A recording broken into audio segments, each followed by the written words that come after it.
warahmatullahi wabarakatuh. Today is day 28th of Ramadan and we'll be talking about the third caliph, which is Caliph Uthman bin Affan. And today with us is Sister Sharifa Adigo. Assalamu alaikum warahmatullahi wabarakatuh. Warahmatullahi wabarakatuh. So what can you tell us about the life of Uthman?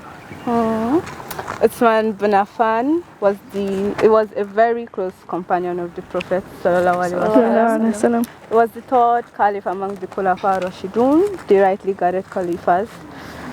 People believe he was born in either Makkah, or Taif. But then they mainly believe he was born in Taif because of his personal qualities such as generosity and the willingness to help, which made the Prophet entrust him with issues of offerings and gifts.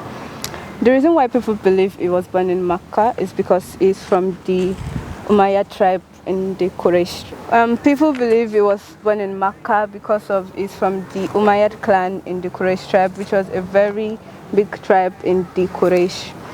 So the Quraysh loved Uthman bin Affan very much. There was even a saying, "May the merciful love you like the Quraysh of Uthman," which basically means like, may Allah or whatever you're worshipping love you like the way the Quraysh love Uthman.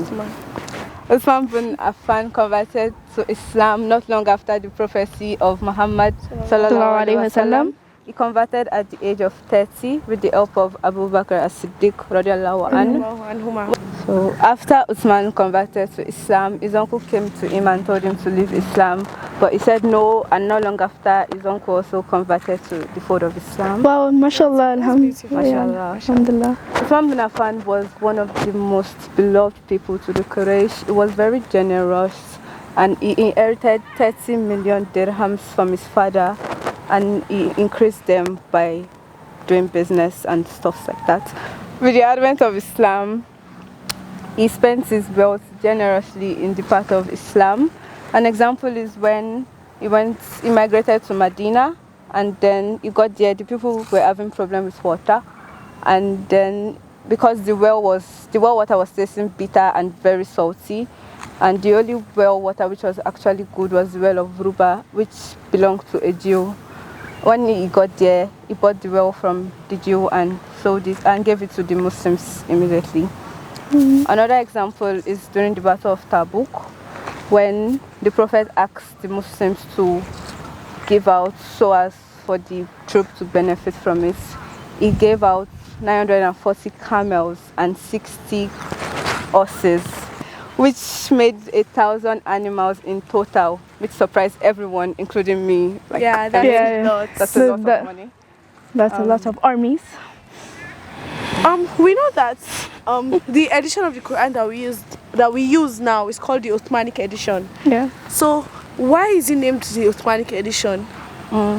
It is named the Uthmanic edition because of during Uthman's reign, he made like 4 copies of Quran and then distributed them to different regions. He was also the one who standardized Quran during the Quran that was compiled during the time of Abu Bakr as-Siddiq radiallahu anhu. He took over the deed of Umar bin Khattab, and he also spent in the cause of Allah.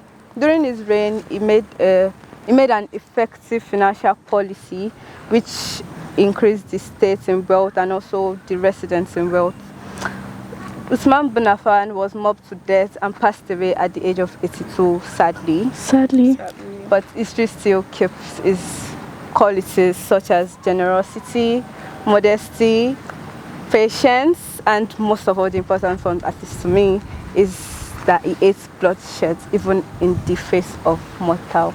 May we also be as generous as Uthman. May Allah make it easy for us. May we have like all the attributes he had. Ameen. That's it wrap for day 28. Thank you for staying tuned to the end. Don't forget to follow us on Instagram, Twitter, Facebook, and YouTube at MedinaNG. And don't forget to smash that like button. Ma salam.